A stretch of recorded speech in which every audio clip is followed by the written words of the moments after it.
This first clip I'm going to show you now, this is the first time I was hit with energy. I was filming for a documentary for Channel 4. The cameraman was tired. We stopped for a coffee. Yeah, need a coffee because you're flagging already. Yeah.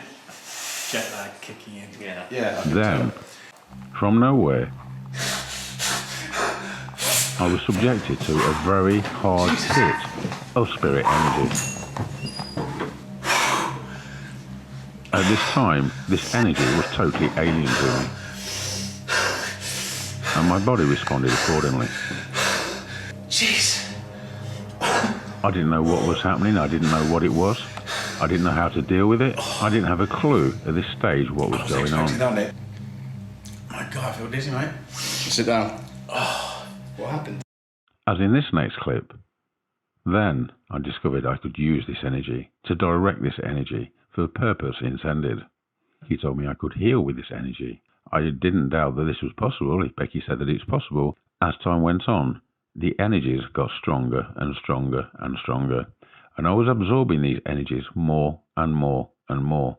It soon came to a point when I felt I needed this feeling, I needed this energy to feel normal. A demonstration of this energy was to take place at Tubby Castle, on location with Steve Merrer. By this time, we already knew that I could expel energy. In this clip, you'll notice I tried to move the rods and absolutely nothing happened. This is because as I absorb the energy, it only lasts a certain length of time. It's a little bit like a battery. The energy's got to be there in the first place in order to absorb it, and when I use it, it depletes very, very quickly until the next hit comes along. Shortly thereafter, the portal opened, and again I absorbed the energy. To such an extent, I needed to release it quick. I told Steve, grab the rods. It was too much energy all at once. I needed to get rid of it. I'm being endowed with this energy. I feel extremely strong. That's what's happening now in this clip. I'm just fucking so pumped, I felt I could lift a car up.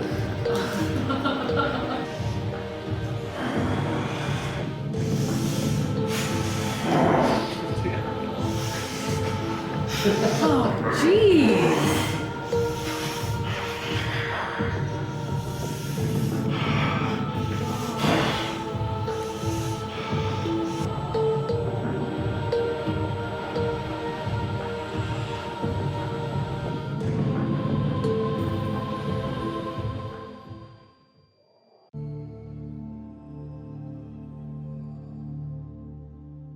One late afternoon, my daughter came in with a mouse which had been promptly retrieved from the cat.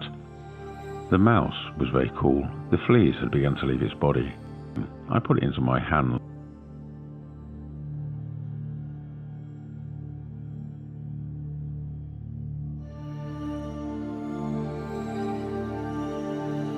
At this point, I felt the energy surging through my body. This energy, you need to understand, is extremely strong.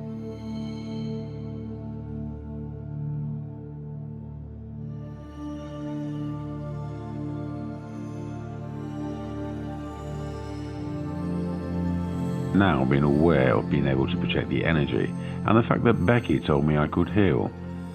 This was the first time I tried to affect an animal.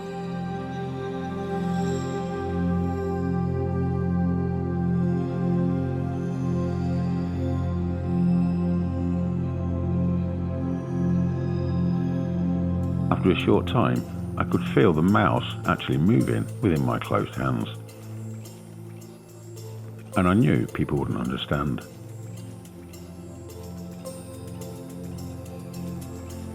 Upon opening my hands, it wasn't just conscious, it was sitting there, and it was obvious it was now, for some reason, in pristine condition. It didn't seem to know where it was for a few seconds, before finding its faculties and deciding it was somewhere it shouldn't be.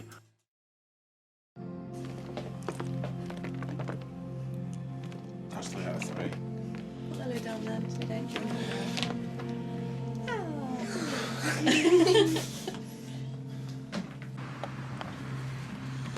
Right, little fella. I can't believe you're doing it again. There's this little fella go. Where was he?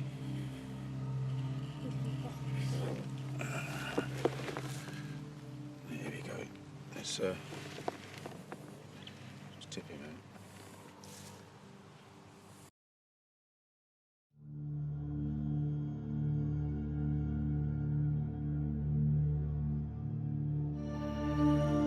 It was one fine summer's day. I was taking the dog for a walk. She disappeared over the field and started barking. She'd obviously found something. I chased over to her to find a crow laying on the floor, looking extremely lifeless and showing no movement at all. Upon picking it up, it wasn't cold, so I thought there may be a chance that it could be alive, and it could be injured. I decided to try the same energy to see if I could help the crow, and this is what happened.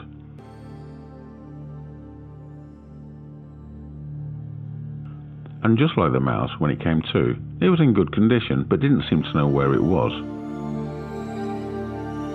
But then shortly afterwards decided it shouldn't be there. Whoa.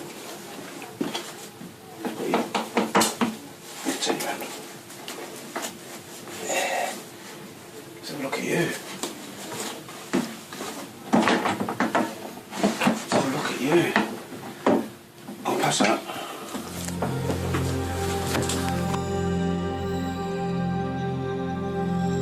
This was quite a moment. Obviously a crow is a lot bigger than a mouse.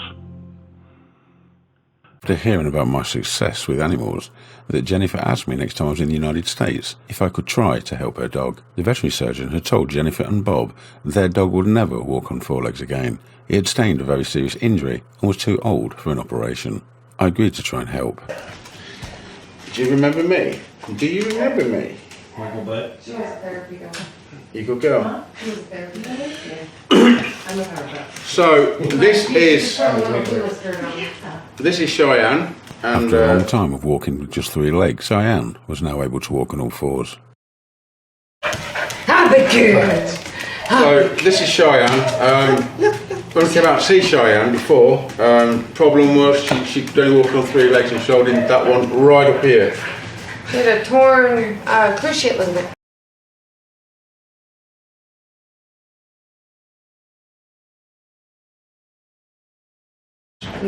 And she's too old to do surgery. That makes it even more significant then, wasn't it? Because now she's walking with it. Now she. When it's torn, they won't put any pressure on it. And now she's putting pressure on it. Can you bring her back? I'm trying. So just get this right.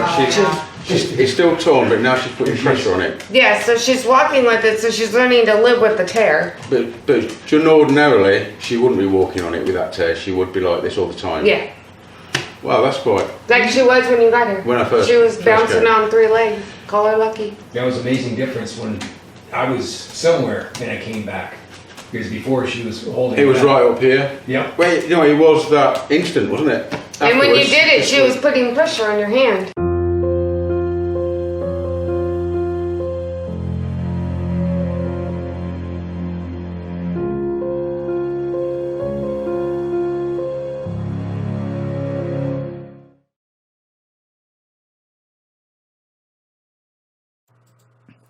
Well, this day, I'd actually arrived to see if I could help Bob with his heart condition.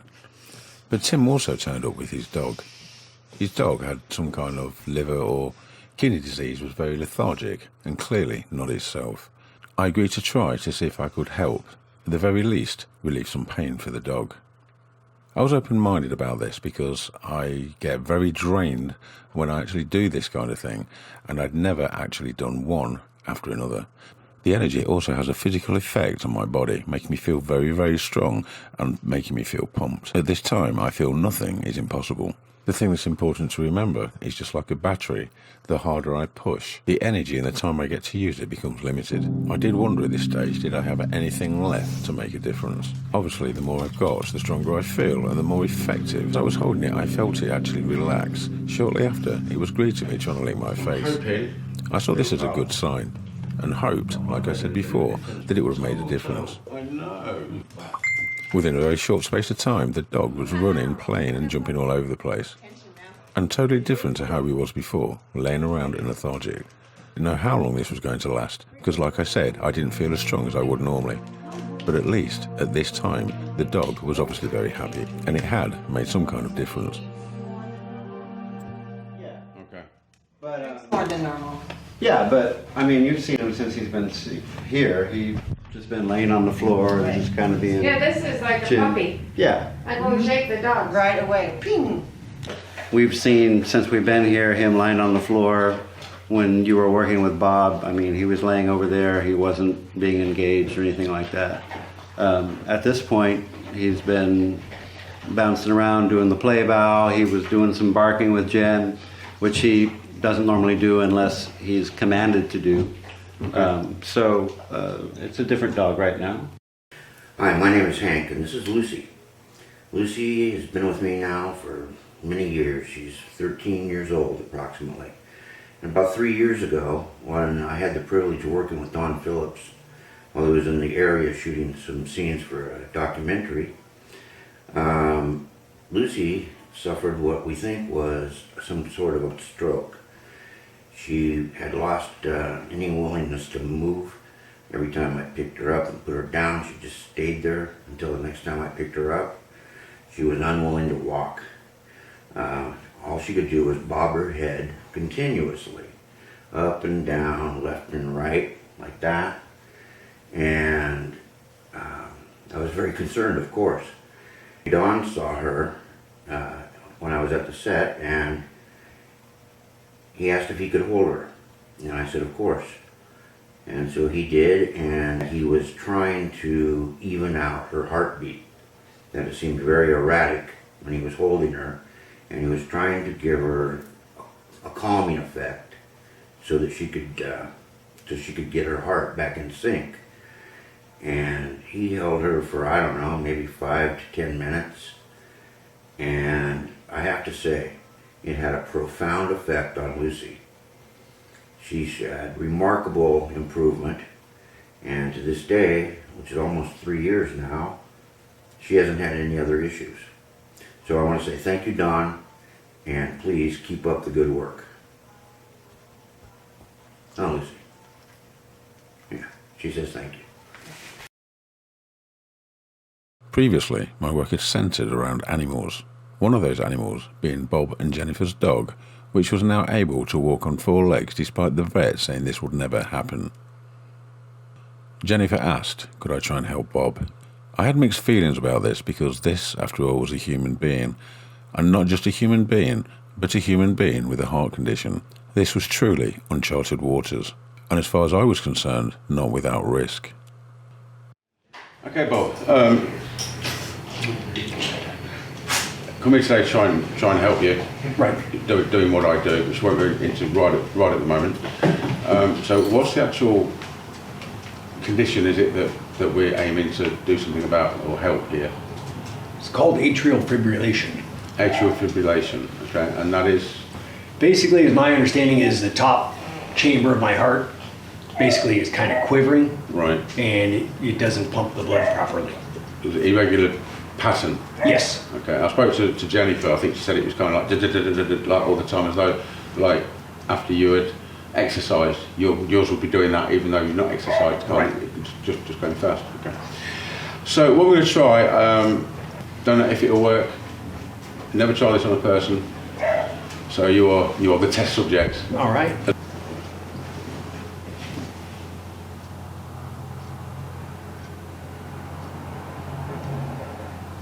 I think that's irregular now, isn't it? Mm-hmm. Your pulse is high. 125. Means I'm doing damage. Your pulse is 152. He's on medication for the blood pressure, but the pulse is really high. And that means it's beating really fast. So what it is the electrodes in the top of his heart, the left and right side did damage. So Right. both sides So if aren't we working. try our thing and take it again and the pulse rate's down significantly, that would then that would say- suggest that something's actually happened. Right. Usually, what I feel is more abdominal pain. Originally I thought that was just my lungs filling up with fluid, but I just feel tired. Fatigue. Yeah, fatigue, just because the heart's not working properly. Okay, so the top number is his heart rate. 134, 135. The bottom this number here is his blood pressure, 161 over 112. So he just went up from 130 to 150. Okay. At the hospital, they couldn't Oh. get it below. They couldn't get his heart rate down. I can't switch this on or off, it just seems to happen when it needs to. It was time to begin.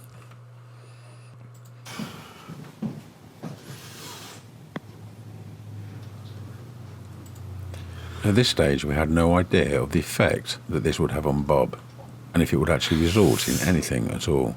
This was the first time I'd ever tried this on a human being.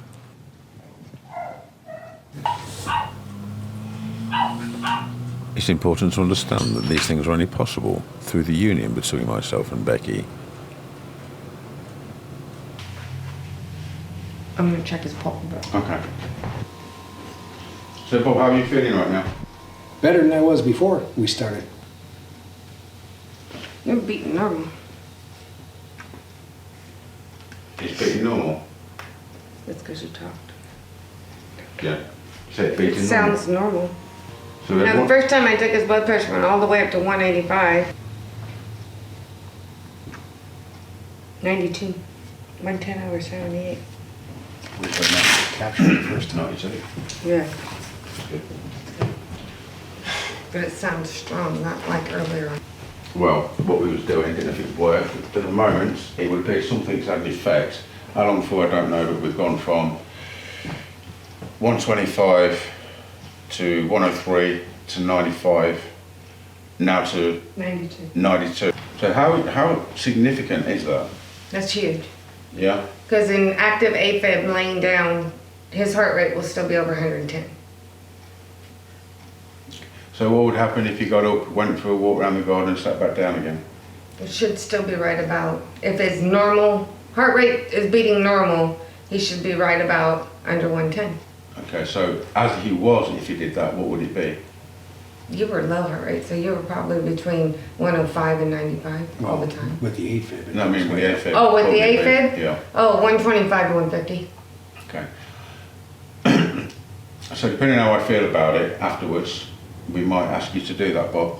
Walk around. Just walk around the garden, come back and then take your blood pressure. Okay. Just give us some indication as to, What it's doing. yeah. Okay, so, Because active AFib, it's like he's working out all the time. So if he gets up and exerts himself, it's like as if he's running when he's walking. Does that make sense? okay. And when he's sitting still, it's like he's walking and he's not. I'm going to try this one more time. Becky. Okay. It was now time to turn to Becky to see what she thought. As Becky was as equally involved as I was in what took place, I didn't need to ask a question because she was obviously knew what was happening. I switched on the recorder. The immediate response from Becky was a very encouraging, "We've done it."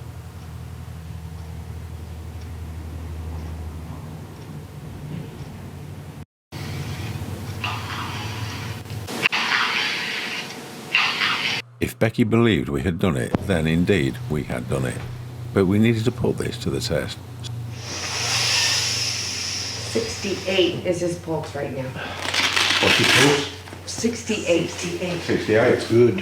How you That feeling is like about that, Bob? friggin' How you feeling about that? Really good. I'm getting juiced up again now, but I actually want to save it because I don't think we need to do that at this time. I want to try that little fellow out first. Oh my God, I can't believe that that's 68.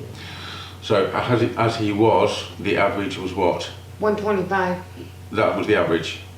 When we started, his average was 125 to 145. Okay. 50. Okay, so it was the bottom end of the average when we started. Then we went down to 103.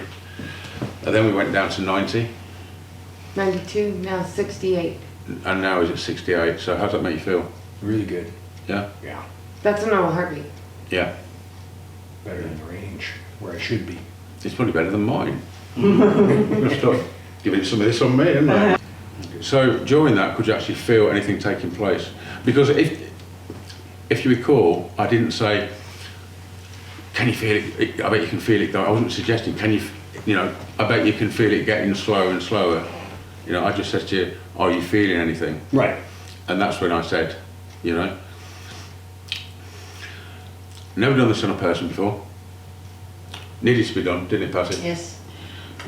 Regardless of what happens tomorrow, what we've shown is something's happened. Mm-hmm.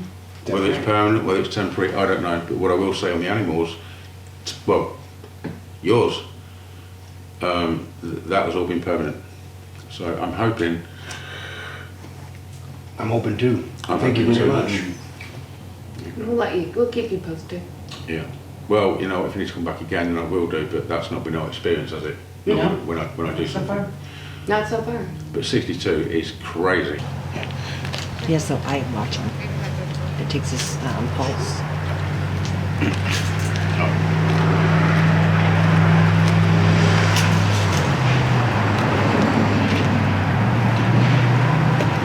Okay, so it was a major deal before to go for a walk. How Yeah. you was? You just been for a little walk around. How you feeling now? No, not stressed at all. Not stressed at all? No. Okay, so now we would, 102. well, we'd expect your blood pressure to be... Blood pressure is going to be normal with the heart rate we're going to listen to or watch for. Okay, so George, just want to take his blood pressure one more time now Yeah. on the machine. Okay. Check it out. Okay, do you want to do that now? Yeah. Sure. Normally going for a walk, and when he's in AFib, his heart rate would be at about probably 130 to 160. It goes up and down. Okay, so, and you just took it now, 92. 92, and how's that? Which is still a little high for as slow as we were walking, Yeah. but that's good. Is that yeah. the lowest it's ever been? 68's the lowest it's No, been. I mean when he's been walking. Yeah. All right. It's been about an hour since we worked on me, and I'm feeling good right now. No big change from when he did it. My wife Jennifer has been taking my blood pressure. Pulse has been up and down, but like I say, I'm still feeling really good. There's no pressure in my upper abdomen, and I had a dry cough that I was dealing with, and I don't seem to be having the dry cough nearly as much. So really appreciate what you've done for me, and I hope everything continues to go well. Thank you very much.